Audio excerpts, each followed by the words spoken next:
Jay here, Stretford, Paddock. This is it. This is the big one. Manchester United against Lyon. The second leg of the Europa League quarterfinals. It is really, this is the season, basically. Nah, do you know what? You say it every time, but this is the big one. This is it. This is actually this the big one. This is the big one. Because it's the big one. We've booted Joe Smith off the preview, and we've brought in someone with the knowledge. We've brought in Ronaldo Brown. Before you all start getting excited, like, we haven't booted Joe Smith off. He's been on holiday, hasn't he, for ages. So he came back, did a couple of days, and then went on holiday again. But he'll be back for the watch along, so don't panic. Ronnie, we're not exaggerating, are we? We can't overstate this, right? In fact, but I'm going to try and overstate it, yeah? I'm going to say something outlandish that's going to probably get me trolled. This is probably the biggest game Manchester United have been involved in. The most seminal game in terms of the repercussions, what it means for this club, what it could mean to get into that Champions League, and the state we're in financially and everything. I think this is the biggest game since Fergie's retired. Do you know what?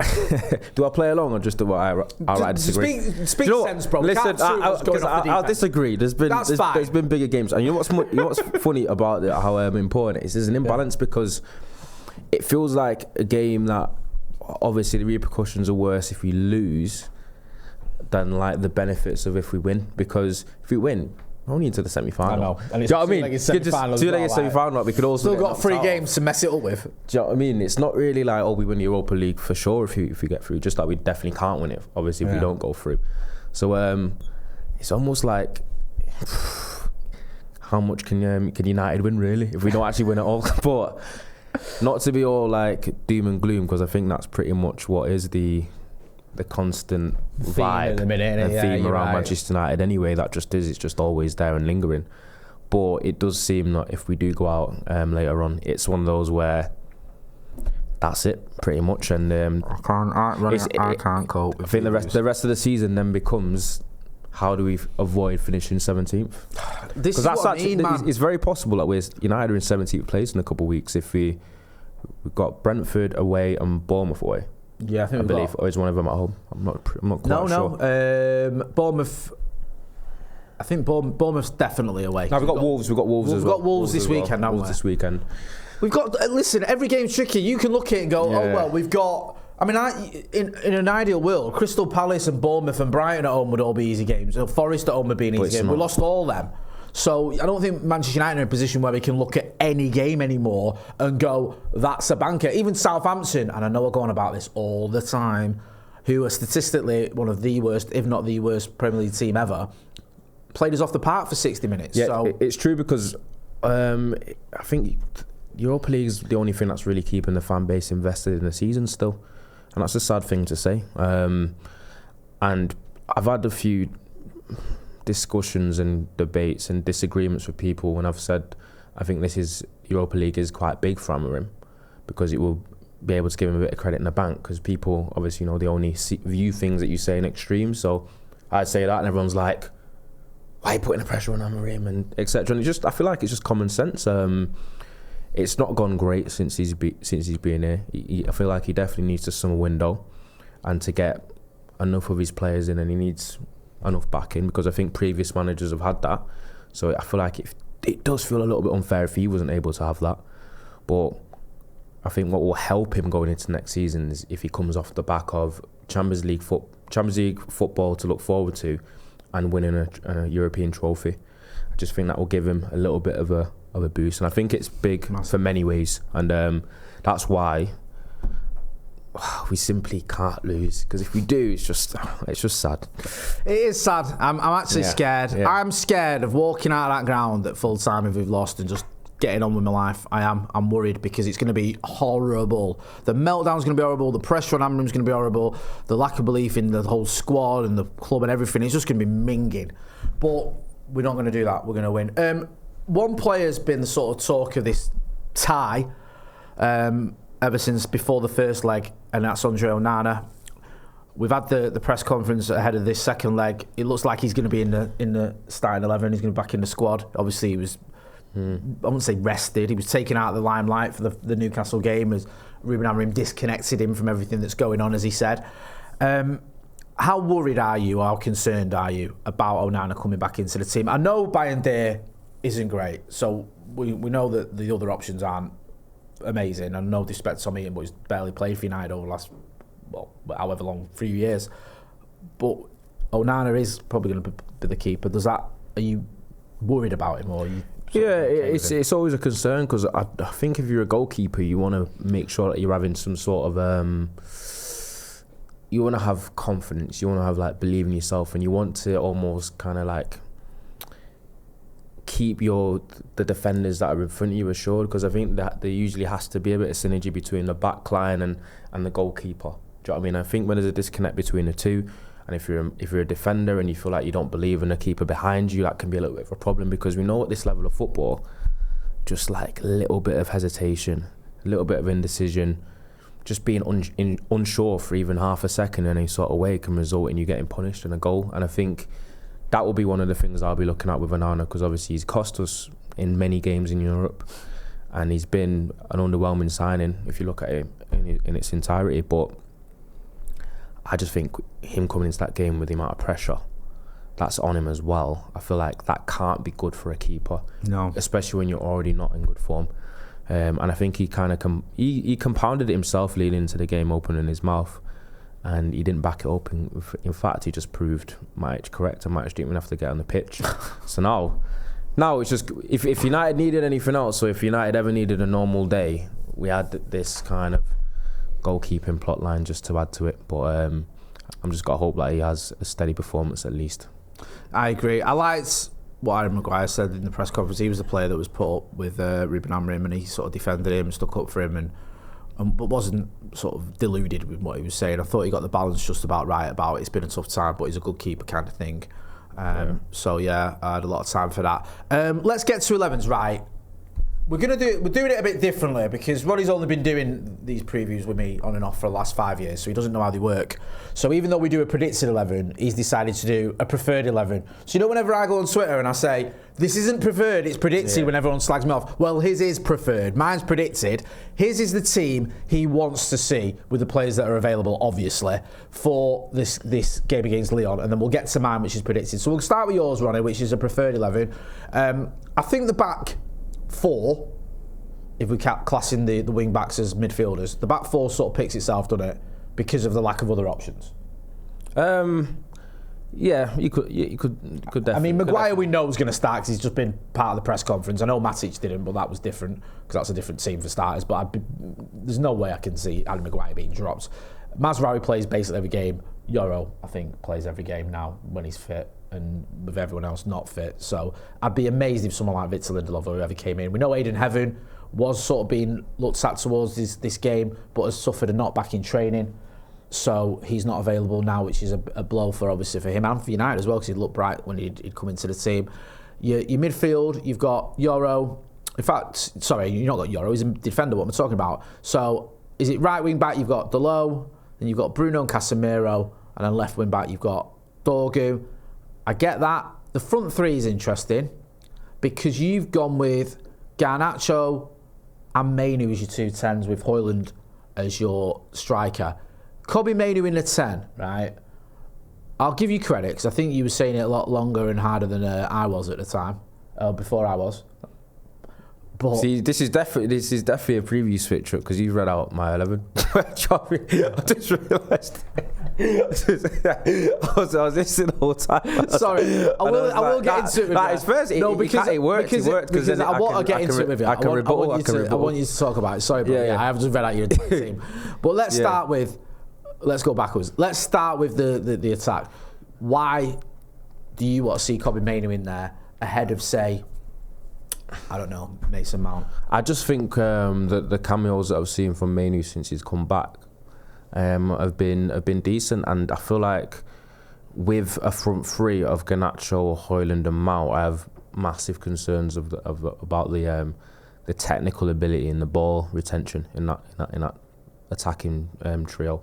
Because what I did notice when obviously Xerxes unavailable now, but when Mainu and Xerxes did come on against Lyon last week, and Mount was okay with them two as well. I thought the football improved in terms of the final third and keeping the ball in like 1-2s, but I just think when I'm looking at Mount, Garnacho and Højlund, I feel like it needs a little bit of technical quality in there to maybe blend it.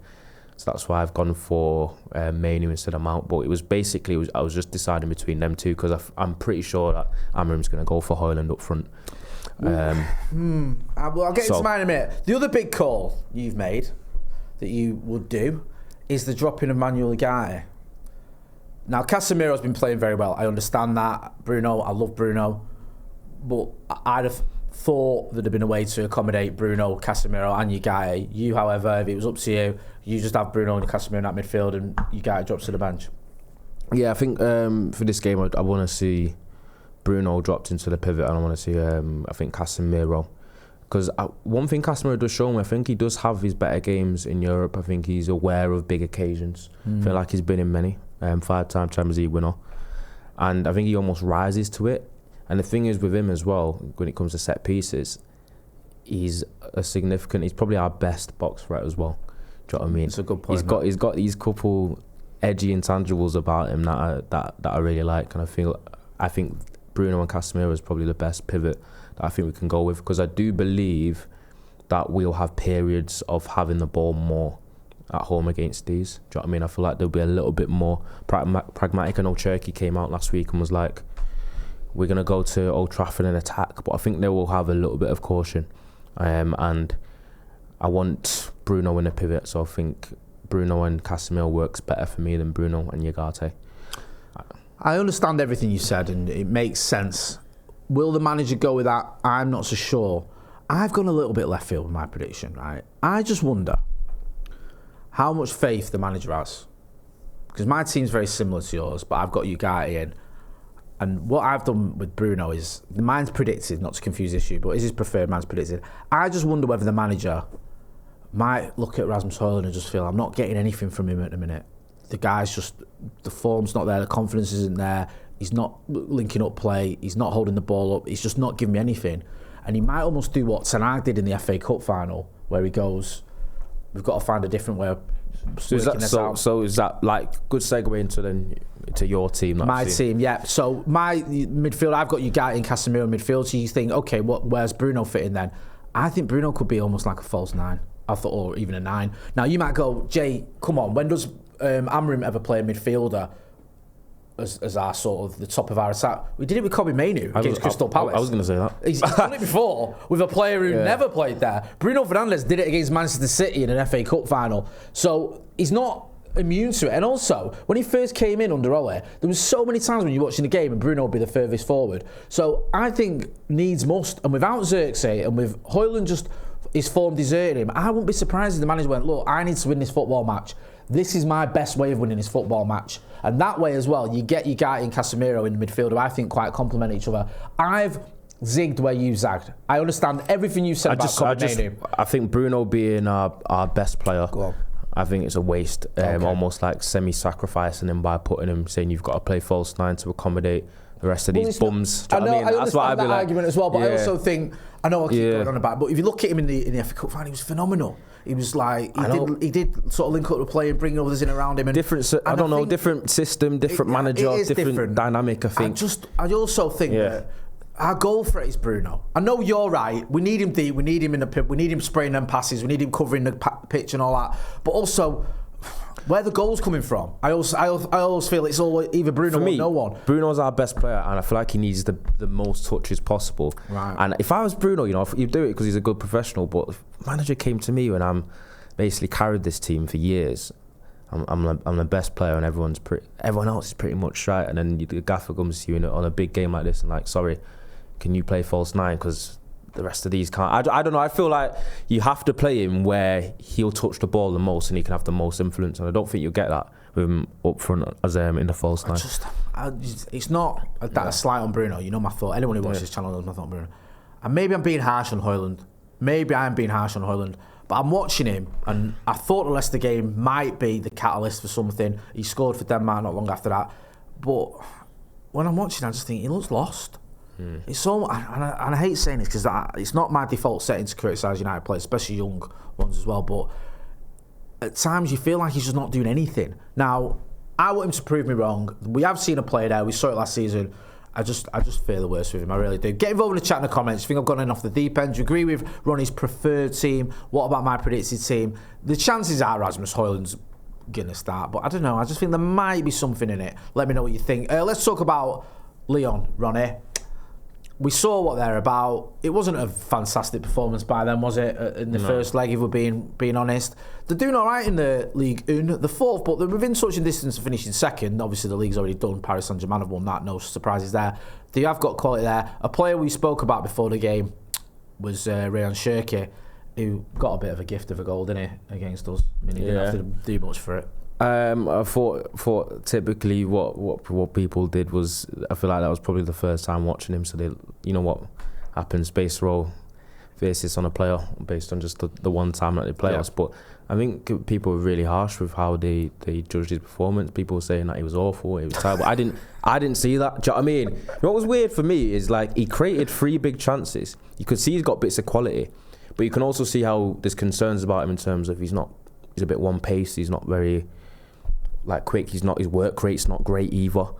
Do you know what I mean? But like, you could see what would be a concern about signing him in terms of the Premier League and whether he'd translate. But to watch his performance last week and to come to the conclusion that he was awful and he was terrible, like when people saying, I don't know if they were judging him in accordance to his height or whether they're judging him fine, because he created like 3 good chances. He had really good bits of play, and then he scored.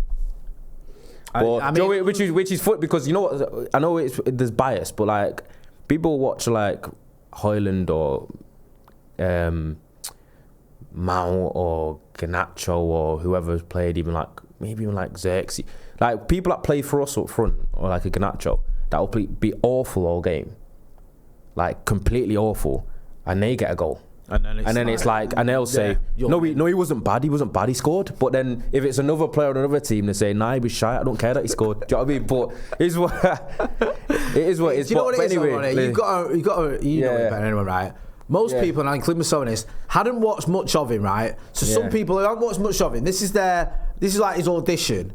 And because it's a bit hype, and because he didn't do like, I think it was people judging him must be in relation to his hype. Like people were expecting like a prime Eden Hazard type. I thought it was decent, but I didn't think. I didn't think he pull up trees, but I thought he was decent. You could see a bits of his quality. A little bit foolhardy to dismiss him, and we'll see what he's about at Old Trafford as well. Just before we get into score predictions, I want to remind you to get your phones out, film yourself in landscape, and send us your score predictions for 30 second score predictions. Send them to paddockmatchday@gmail.com, and you'll be part of our pre-match build-up on the watch-along. And also, when you send it, let us know if you're in the sort of Greater Manchester area, because if you are, we'll get you on a preview.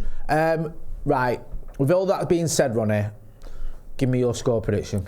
Okay, because obviously you talk about Ryan Cherki. Obviously, you got, I think their best player last week was that Mikatadze, the Georgian fella. Yeah, he was alright. He's almost like he was very bright. He was sharp. And then obviously they've got Malik Fofana, who's coming back this week.